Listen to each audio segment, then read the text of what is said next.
while. Yeah, that's true. I did join before that, but I was just on the Facebook page and stuff. So I've only been here, it'll be 2 years in February, but I was very active in Region 4 with the club in Dayton, Ohio, and had been active with a number of their shows there. As you can probably tell, I'm largely a ship modeler, but my other interests are figures, and that's what I brought for show and tell, and then armor is kind of my other one. I'll occasionally build an aircraft, but I'm not very good at it, and I have built a few cars just to kind of say I have. But ships were kind of where it all started for me. Going to talk about rigging. I don't consider myself to be especially good at ship rigging, but obviously I've done it. If you really wanted to hear something, you should probably get whoever the guy was who won Best Ship at Model Palooza, because that HMS Belfast, that was incredible. A lot of very serious ship modelers do all the research, get the original plans, and they do it exactly how it was on the real vessel. I would say what I do is more like kind of just suggest the presence of rigging. A lot of what you're trying to do, particularly as you get into like the 1/700 scale and so forth, is you're trying to suggest things to the eye. Like most railings are a good example. Most photo etch railings, if you were to take this thing up and blow it up into like a 600-foot long battleship, the railings would look way out of scale. On the other hand, if you took the 600-foot long battleship and shrunk it, you wouldn't be able to see them, unless you got right on top of it. So you're trying to suggest to the eye things that are there that would be there on the real ship, and that's kind of what I try to do on with the rigging as well. So the first thing I wanted to say is I think the importance of rigging really varies by the subject and scale. Sailing ship models, I guess pretty much even going down to like wargaming size, always really benefit from rigging, because it's too integral to the appearance of the ship. Like without the rigging on this, I mean, you'd basically have three. You'd have the main mast and you'd have the two booms on it there. So there wouldn't be much to look at without the rigging. Now for powered ship models, it really depends on the scale. You can get away without doing a 1/700, you can get away with doing a 1/700 scale ship without any rigging. I'd say you start to get into these big ones that are out now, like some of these 1/200th kits that trumpeters put out. It's probably going to look bare if you don't rig it. But this is a 1/400 scale model. You could get away without it. But I think it does look better to put at least something on there. As I said, you can do it 100% to real life if you want, or just try to suggest to the eye that the ship would have had some rigging there for, flags, radio, antennas, whatever it might be. There's all kinds of different materials you can use to rig ships. I'm going to talk about three things tonight. First of all, your basic sewing thread. This is a modeling specific thread that Humbrol put out, but that's just tan sewing thread. I'm going to talk about stretch sprue. This used to be one big piece of stretch sprue, but it broke in transit, but we'll talk about that. And if you like to play with fire, it's fun to make stretch sprue. And then Easyline, which is a new product. It's new to me. I guess it's been out for a while. It, I think, was first developed for model railroaders, but it's very helpful. It's kind of a stretchy nylon kind of stuff. You can see it's got a lot of stretch, and it will just go right back without getting kinked or otherwise disturbed. So thread. So talk about the thread. Now, if you like me, you started building models probably in the 60s or 70s, if you're my age. And that was often shown in the instructions from Revell. Use sewing thread. Well, I would only do it if the model is like 1/200 scale or up, because it will look out of scale in the smaller sizes, just because most sewing thread isn't really that fine. Now there are some guys who rig with fly fishing thread. I'm not a fisherman, so I've never done that. There's these maniacs out there who use human hair. Cat whiskers. Cat whiskers, right? Yep. Guitar strings. Well, that's more for masks because they're pretty thick. But the thing about the thread is, how do you put it on there? Well, you can tie it just like the real thing. So when you do a sailing ship like this, yeah, you can just kind of tie it. A lot of times there's attachment points where you can just kind of thread it through there, tie it, maybe use a little glue to secure it.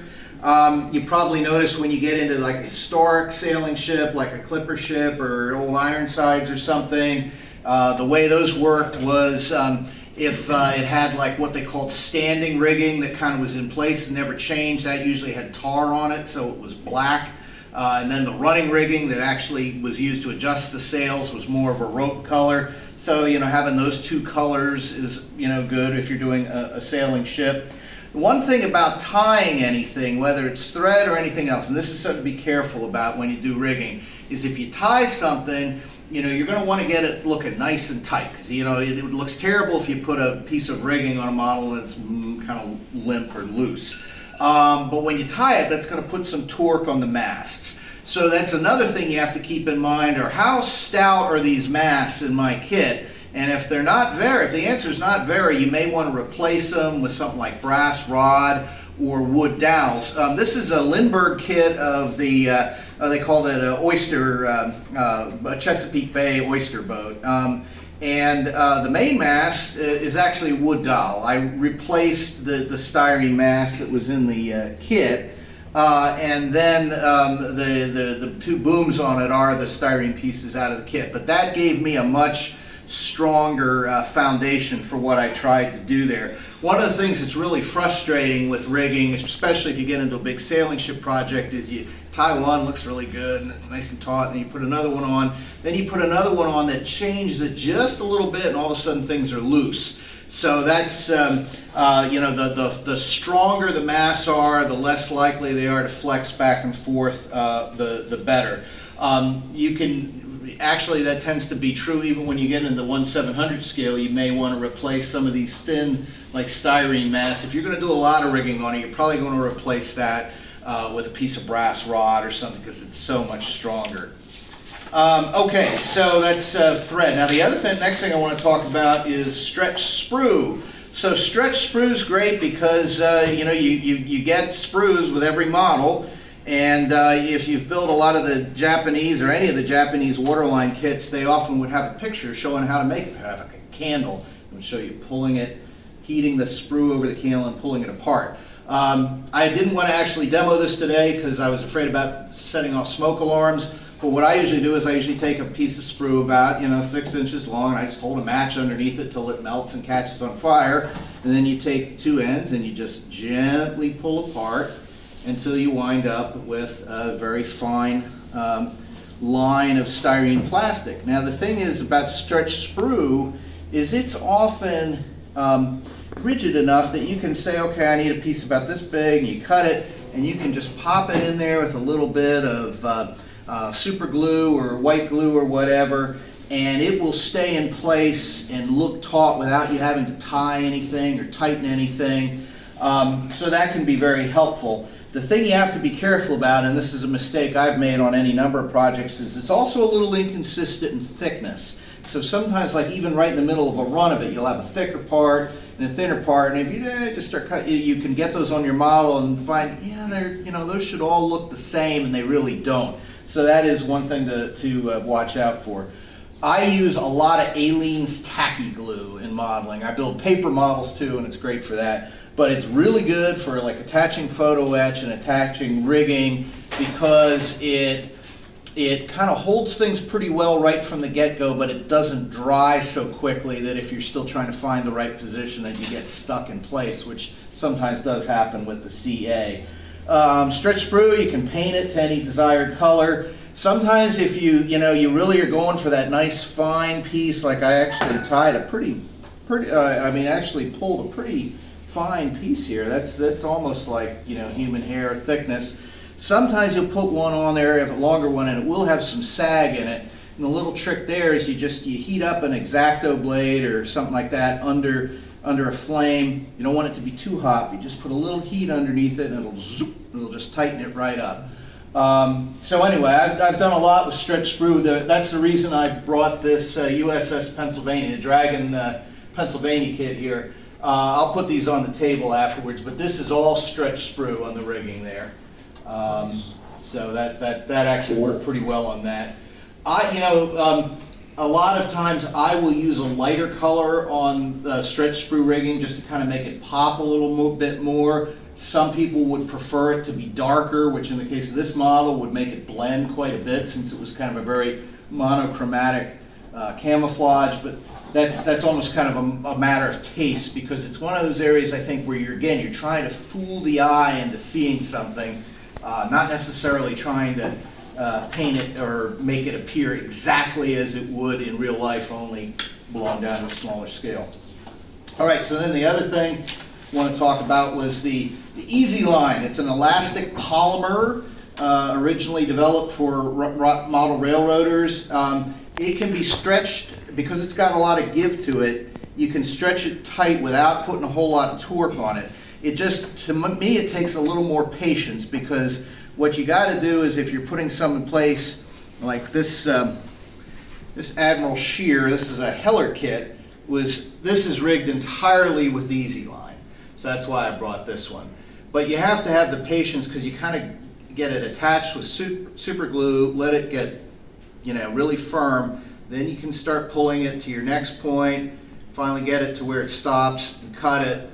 Now it's in place, but you have to have the patience to let that glue set up really nice and tight before you start going on to the next thing, because if you pull it too much before the glue sets, boom, it pops off and then you're back to square one. But it is kind of the product that I enjoy using the most now. But I have some problems with it. It's harder because you tend to have to pull it to get it to stay taut. I have a harder time with it in a vertical application. It works really well in these more horizontal runs between like a foremast and a mainmast. Takes a little more patience, but I think one thing you're getting is a nice scale, thin product that's consistent, unlike the stretch sprue. You don't have to worry about doing the thing with the heat to tighten it. So you can get pretty good results with it. I'd say I'm still learning with the Easyline. So that's pretty much what I wanted to share. Again, I got the 3 examples. 1/700 scale Pennsylvania rigged with stretch sprue, oyster boat rigged entirely with sewing thread, and the Admiral Shear here rigged with Easyline. So you can kind of compare the 3 different materials. So anybody have any questions? Hope I haven't put everybody to sleep. Great. Well, thanks very much. I'll put these over on this corner here and let our officers come back here. Thank you, Paul. All right. Appreciate Thanks, it. guys. Yeah.